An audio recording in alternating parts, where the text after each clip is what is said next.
Good afternoon, esteemed traders and investors. Today is Friday, December 12th. I present to your attention another market review for Forex. As always, I'm glad to be here with you today. So, yesterday, a very interesting trading idea came up for going long on gold after a bullish breakout. It just shot up like a cannon into the third wave. I hope you took part. So, from the news perspective, today, as for the news, it's Friday. The UK's GDP is of no interest to anyone, and I think inflation in Germany is nothing special either. What a joy. And yesterday, the Swiss interest rate was left unchanged, and the initial jobless claims also came out. Let's take a look at what we can trade on the charts. Let's go.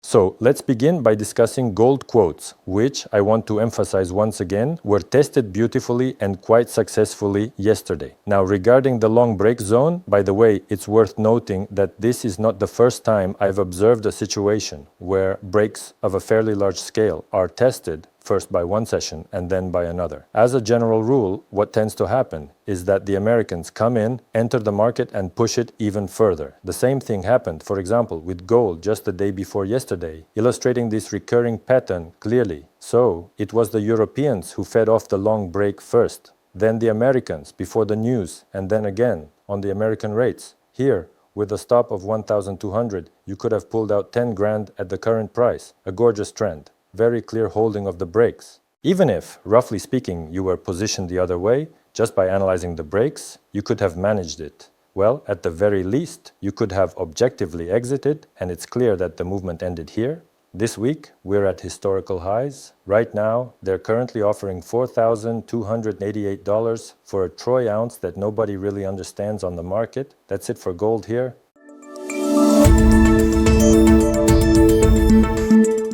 Looking for real trading advantages? Forex offers the lowest spreads and commissions. On major currency pairs, our conditions are better. Lower spreads and only $5 commission instead of $7. That's real savings for every trader. And now, let's get back to the market review.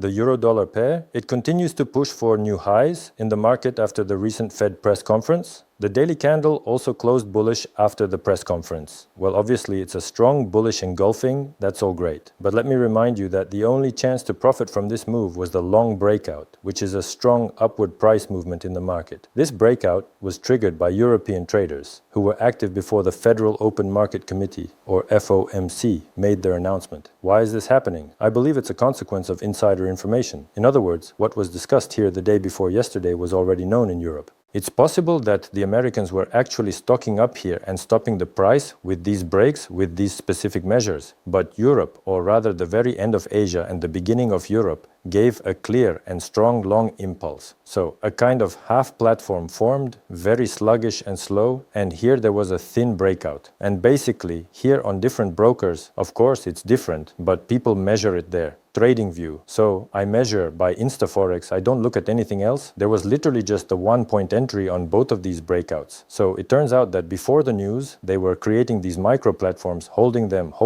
then gave a long breakout, and then a rocket up. I don't really think that's a very logical combination at all. This long breakout also didn't appear in a random place. Let's say, for example, from the long breakout on December 2nd. It was tested a couple of times, then a breakout, so a cascade of breakouts. I need to make a note for the masterclass. A cascade of breakouts and a strong bullish trend. Overall, the weekends with a clear and noticeable bullish impulse. However, there is still no complete or fully developed reversal pattern present, so for this particular instrument, the distribution phase is still ongoing and continues to persist. Yes, just like with the accumulation, distribution, and climax phases in a distribution base, it's better, of course, to work with pullback longs. Well, bullish distributions on long breakouts. Prices are high, so for now, we're skipping this instrument.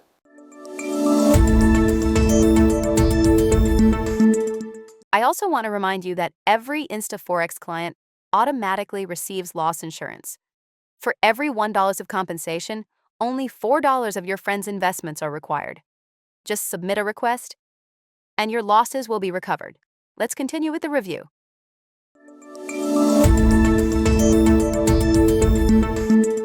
The British pound US dollar currency pair is also ending the current trading week at its recent highs. On the 4-hour time frame, we also have some very strong and clear bullish setups forming. Here, we worked with you from a long breakout and everything is gradually moving upward. From the perspective of stop hunting, I don't see anything interesting here for now. The only thing is that the highs that were left behind, a bit unfinished back in October, I think all of that will be taken out at some point. So, if we manage to get good prices, then after some expected pullbacks, I'll sketch it out roughly for you. This part of the move could potentially be taken. Now, regarding the Australian dollar is also quite typical in this context. It came under the influence, the rather pernicious influence, I would say, of the US dollar. The weakening of the buck is currently pulling this instrument upward.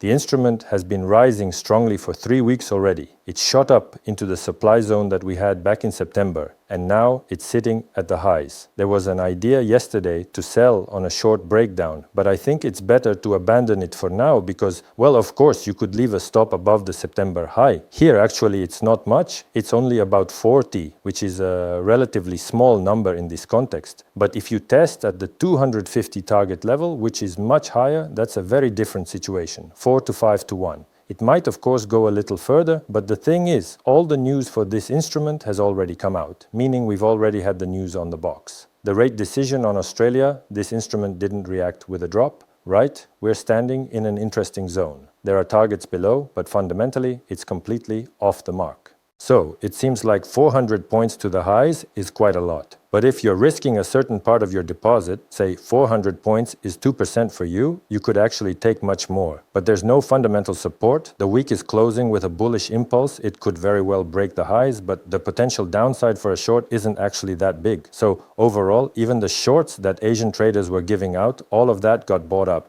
That's why I wouldn't go in too heavy here, or I'd watch for a break on the lower time frames, like the 15-minute chart, which hasn't happened yet. With InstaForex, you can triple your profit. For every $4 of your friend's investments, you automatically get an extra $1 added to your profit, with no extra conditions.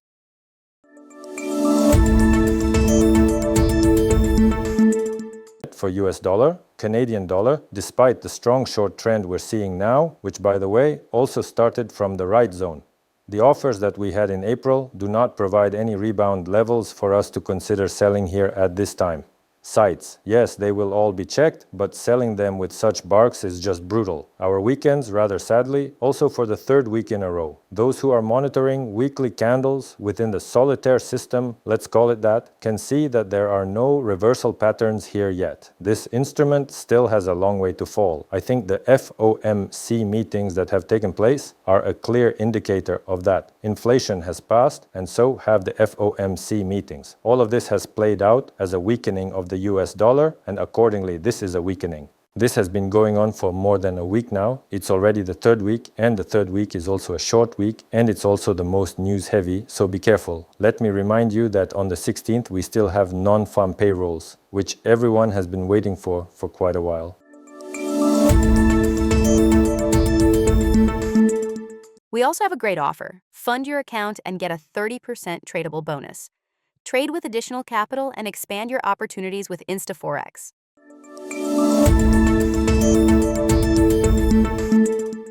Dollar yen. Right now it's in confusion. Why is there such confusion? The dollar is weakening against all the major currencies, but the Japanese yen is also weakening due to ongoing devaluation. And in theory, a weak yen should generally push the instrument up. However, a weak dollar is currently pushing this instrument down. So it essentially turns out to be a weak dollar divided by a weak yen. We end up with a flat market if that is, unless some other significant factor comes into play or there is a sudden shift in market sentiment which could potentially change the direction. Well, let's put it this way. If the Japanese yen were not currently weakening, or rather, if there happened to be strong or at least neutral news regarding the United States dollar, then here, in this situation, you could try playing the third wave upward. That is, the instrument was testing the long breakdown zone, but now it's gone quite deep in here again. And all other things being equal, if it weren't for the extremely weak news on the dollar that we're seeing now, we should have seen it play out. This three-wave structure, that is, an impulse upward, a pullback, and then the third wave. But these news-driven impulses that happened the day before yesterday and yesterday are still dragging it down for now. We're still in the long zone on this instrument. You currently have longs, but as for the buck, here it is, here's the impulse on the buck, and yet there are traders who genuinely believe in a bright future for this instrument. I personally don't really, but for this instrument there are outstanding targets below. And if the general wave of US dollar weakening, which is now rolling across many different instruments, also plays out here, it could potentially bring you something truly incredible. 12,000 points. And in this situation, I would really focus on short breakdowns, because that's actually what I was specifically waiting for. In this zone, the instrument, it didn't quite reach here, as marked in red, just to clarify, as you can see. So, if you want to carefully bet on the weakening of the US dollar, you need to choose financial instruments that have approached it the least so far. These are specifically the Japanese yen, the dollar-yen currency pair, and if you are a bullish player, then the current market prices are excellent for you. But if you want to play the long game on a decline, you need to look for pullback levels. One of them is located roughly here, then comes the first short break and the second short break. It's possible that there will be more upward spikes and something else might form for us. But overall, the week is closing with a pin bar. That's all. Trade with InstaForex, subscribe to the channel and stay tuned for new reviews.